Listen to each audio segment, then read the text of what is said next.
Hello friends and welcome back for another episode of Indie Impressions. My name is Nick and today we're going to be checking out a game called 140 or 140 by Carlson Games. This is a platformer with a very abstract twist to it. As you can tell by the title screen here, we're going to be looking at something very colorful and potentially, possibly a little bit on the epileptic side. I'm not sure if we can use the word that way, but hopefully you know what I mean.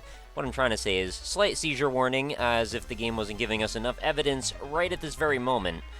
So it's going to be one of those games that blends the very much lo-fi sensibilities of like a, Commodore 64 style game or like an Atari ST game with some of the newer style sensibilities of a platformer from, recent era, something like Thomas Was Alone perhaps. And why don't we get off this title screen here and see if we can get things started, because I'm kind of curious to know what this game is all about. I know very, very little about it, in fact, and I think the little bit that I saw reminded me sort of like a super abstract Fez or something, only minus a lot of the flourishes and beautiful art. Not that I'm saying this doesn't have beautiful art, but it's definitely a little bit different. So as we move our character around, we notice we have a little contrail. We turn into a ball when we move left and right, and we turn into a triangle when we jump. And I'm just using arrow keys right now, so let's see, does spacebar? Okay, spacebar jumps as well. And grabbing that seems to have added it to my crew or something. I'm not sure what that's about. I can't seem to reach the other two yet. So we'll continue on and see if we can come back. And I don't know, I guess I'm supposed to go in here. Oh, there we go. That completed the sphere, and we have teleported to Pinkland. Alright, so it looks like we're surrounded by static, and actually I guess that Thomas Was Alone comparison is very apt. This looks almost directly related to that game. Okay, we've got some sort of a smoke cloud that just emerged from the ground there. I'm not sure if there was any consequence to that. And then some wormy characters coming from the ground and the ceiling. Maybe those are checkpoints? I think that would not be too shocking if that's what that was. And a pretty strange sound coming from the right side of the screen, stereophonically. I think I want to grab this character here. There we go, and see if we can use this as a key. Now, I'm guessing the fact that there were a couple more of those spheres in the first area means maybe I need to go back there at some point. And now, we've actually got some movement and things going on. So, it looks like I can jump on this. Hopefully, I can actually stand on it. It's changing colors. I don't know if that means that it's going to become transparent or something like that, and I can just fall through it. Okay, so this is just a reimagining, like another colorful layer from the place that we were just at a moment ago. I'd be remiss, too, if I didn't mention that I feel there's maybe a little bit of a probably completely coincidental similarity between the way the movement feels in this and that game Elemental that I played a while back on the show, which was about steering around a group of characters that all had different traits. Oh, okay, well, that is not how we do that, and I guess falling in there is death. Kind of knew that already. But yeah, the Elemental, when we were jumping up in the air, there were, like a rock and a fireball and an ice cube, and all of those different shapes were happening at different moments, so I'm sort of thinking about that a little bit as I move. Is there a way to reach that? It seems awfully high. Oh, I gotta wait for the right moment when the beat strikes, and then jump at it. Alright, I was very much late for that one. I should just time that a little bit better. So there is actually a bit of an oral component to this game as well. There we go. Knew what to expect on that one, and we will continue to move on, hopefully unlocking a few more areas. Alright, it looks like the music has actually kicked in, and it looks like now we've got some platforms that are going to be tuning in and out. So we'll try and time our jumps to accentuate the best possible moment to grab those. So far, not too challenging, but also requires a little bit of concentration. Oh, well, as I say that, of course I need to plummet to my death. Reminds me a little bit, too, of some of, like, the retro throwback, like, Super Meat Boy challenge levels. Not that those weren't also making a reference. Oh, jeez, I figured out what I was supposed to do as I was falling there. So wait for the lower one, jump on, jump up, and then this will be the lower one, jump on, jump up. I really like that there's a little bit of a rhythmic component, and then they're giving you quite frequent checkpoints as well, so you don't have to feel too bad if you make a bit of a misstep. Now, I'm not sure if there's going to be a branching path system here, but I'm kind of hoping for that. Nope, looks like I'm going to have to go down and look for a key to bring myself back up. And there is one over there. Not sure if I'm going to be able to get to it too easily. Oh, it locked itself inside of that box. So I gotta wait for it to drop down, and there we go. So I like this. We've got this beautifully pulse-pounding background going along with the music. It's almost like a visualizer. Actually, it kind of literally is a visualizer, isn't it? And then the interaction with the foreground is quite entertaining. I wish there was a little bit more going on in the foreground, actually, but then again, when we add that there are some more significant components like these, sort of uncharacteristically advanced-looking... Oh, I actually timed that right, even though I didn't think I did. The spheres that are jumping out, and they actually sort of break the normal depth perception of a 2D sprite-based game. I think that's kind of a really cool touch, and that did not bode well for me. So it's like we're in one giant level, which... Oh, okay, jumped right into that. One giant level that's broken up by a bunch of little sub-chapters. And there we go. Wait for this to swap. Oh, okay, I think I could have actually landed on the very edge there, but I just did not pull that off. 3, 4, yep. I'm sorry, I'm trying to keep time in my head at the same time as I'm speaking, and it's a little more tricky than you might anticipate. But I really like that you have to actually be thinking a little bit instead of just jumping reactionarily, which is almost always the case. And you do have a little bit of airtime as well, so you don't have to worry too much. And plus, you know, all those checkpoints, like I mentioned, keep you fairly safe. Alright, this one is a little bit faster. Oh, geez. Alright, that didn't quite work. I might have to catch that on the right beat, otherwise I'm going to end up in the wrong spot with one more extra beat to wait. Okay, that comes back. 3, 2, 1. 3, 2, 1. And yeah, I think that is exactly what happened there. I needed to catch that on the other side of the beat. You'll pardon me being a little quiet here while I try to suss this out. And I think I did it again? Wait, how does that work? I can't actually stay on that platform, so I'm going to have to maybe jump back and forth between the two for one beat. Which I can do. I can handle this. There we go. And then I've got to break it. Oh my goodness, I fell in the... Oh, that was just poor jumping skills. But I know how to do it now, so there we go. 1, 2, 3. 1, 2, 3. Jump back across and out to the goal. Alright. So I'm expecting a checkpoint should probably be along any time now. There we go. I don't think I'm going to be able to reach any of these platforms, right? I think they are too tall for me. So maybe I'm going to get some sort of other ability, or there will be a different way that this level ends up manifesting if I go through one more of these little warp portals. Oh, and we've reached a new zone where it seems like there's a little bit more synth going on. Okay, what is this triggering by? There's a little bit of an arpeggio happening occasionally. Let's grab that.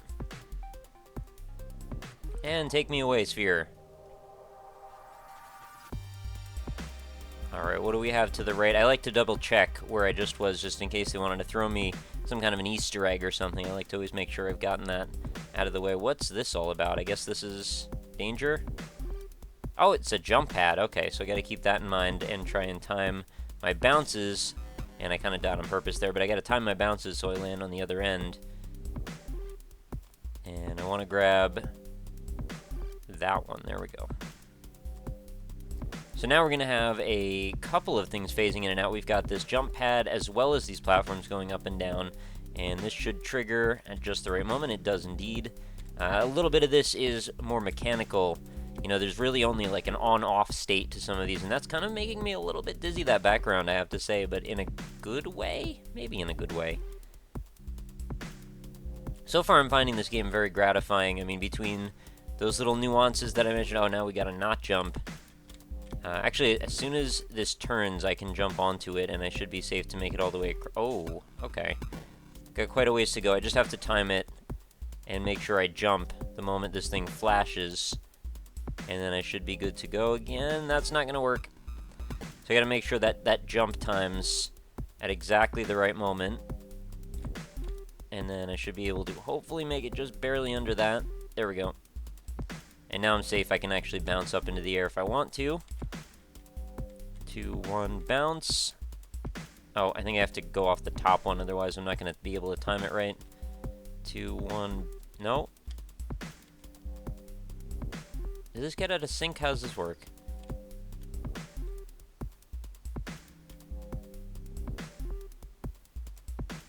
let's see, if I jump across, these both happen at the exact same moment, so I can't really hover in the air, and that one seems too high. What if, maybe I can go from the top one, can I actually bounce all the way over to the right? Oh, it would help if I would stop sliding off the platform at the exact wrong moment. Yep, that should give me, yep, just perfectly enough airtime to make it over that. So if you'll pardon, I'm solving a few of the puzzles, because, you know, this is my first time going through this, and I don't mean to be spoiling things, but at the same time, you know, still early in the game. I'm not sure how long the game is, but it seems like there's a lot of ground to cover. It seems like you could iterate on these concepts pretty readily. Yeah, I saw my opportunity there. Didn't quite pull it off. Wait for those to switch. 2, 1, and jump up. 1, 2, 3, and we're through, actually. It's great to actually be able to feel the beat a little bit, and it actually really times well with the rest of the progression. Okay, I'm going to have to bounce off of the wall from this thing. 1, 2, 3, bounce. Ah, I didn't quite make it. A little bit earlier, I would have had that one. 1, 2, 3, jump. Perfect. And jump. Oh, not quite. Very close, though. And back up we go. 1, 2, 3, bounce. 1, 2, 3, bounce. That was the last possible increment of time that would have allowed me to survive through that. Alright, so this one's running away. I guess I'll just chase after it. No, that was instant death. I gotta actually jump these platforms. Mega Man 2 style. And actually survive to tell the tale, which I think I can do. Go. I've definitely done my fair share of Super Meat Boying across platforms like this as well, so we're good to go. Oh, wow, this is pretty. Okay, is this a new zone or a new something? What's going on here? Looks like we've left the boundaries of time and space, and we've got now a triangle to add to our repertoire. Any other? Oh my goodness, we've got a sphere of static. Oh no, it's a boss. At least I guess that's what this is. How do I fight a boss in a game like this? Let's start by avoiding stuff. Okay, the triangle is shooting occasionally, so let's make sure we hit it and keep away from those orbs. Alright, I think I can handle this. Should have probably figured out what was going on by the fact that it actually triggered instantly as soon as I started the fight. Oh, okay, well, we'll do a little bit of bullet hell platforming. I think I'm capable. It's going to take me maybe a few tries here. So first time it breaks in half, then it breaks into a couple more cubes. Oh, missed on that one. You get a little bit too carried away trying to stand in the right place, and then you stop watching where those balls are bouncing, and you got to make sure you're not in their direct trajectory. I'm glad we got this little turret laser. This would have been awfully hard to accomplish if we didn't have that. Oh, I did it again. I gotta just get out of there and stop worrying so much about hitting the laser on that move. Or maybe I'll try going in the right side. I mean, it's probably going to be fairly symmetrical, right? The way that these land. Oh, okay, we actually completely eliminated that one. I'm just going to not hit anything on that. Okay, and that. I'm going to try and be a little bit more careful here. Once we can eliminate this box, then unless this one gets more frenzied, we should be alright to maybe take a few shots up here and have a few less dangerous projectiles coming our way. Oh, geez. That got a little chaotic. We got one more. Just gotta live. One more cycle of the beat. No, I missed. What's going on? There's circles. Oh, they're all exploding. 3, 2, 1, fire. Oh, it's moving back and forth. We're doing like a Space Invaders style showdown here, except it's just not getting any lower. Okay, keep being too far to one side, so we're gonna have to get further over. And maybe this time I can catch it on the rebound. Oh, I think I hit it. Did I hit it? Didn't kill it, that's for sure, but I did hit it. Yeah, there we go. Achievement unlocked, 1000-1100-01. Not sure what that means in binary, but I am excited nonetheless. And that means we can actually grab the second of our buddies here and begin what I would assume to be like the second 2 of 3 chapters to 140. So I guess we will use this opportunity to wrap up the video. Very interesting game. I haven't seen a whole lot of platformers that function like this, and I'm glad that it's got that little bit of like a bit trip style progression to it. I can't believe I didn't make that reference until this point in the video either, because that was kind of an obvious one.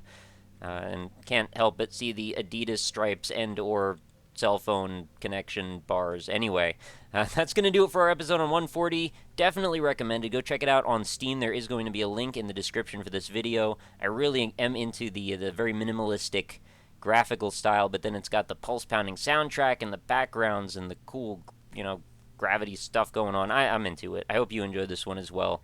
But I will wrap us up here. Check out the links in the description, other than the download link, of course, or the purchase link for this one. I've also got my Twitch, my Twitter, my Facebook, and all that stuff. And, of course, indie-impressions.com if you want to stop by. Almost 600 games that I've done videos for. See what you can find. Probably some good stuff over there, but I'm just going out on a limb saying that. So, hope you come back again tomorrow. Please do leave any comments and support. I'd love to hear from you. What do you think about a platformer like this with these very abstract, very minimalistic graphics and more of a rhythm-based style to it? What does that do for you in terms of your platformers if you're a person who might play quite a few of those? Let me know in the comments. And, of course, leave any support, like I said already. Hope to see you again tomorrow. New episodes are every single day, so I'll be back again tomorrow. I hope to see you here. Have a lovely night, guys. Talk to you later.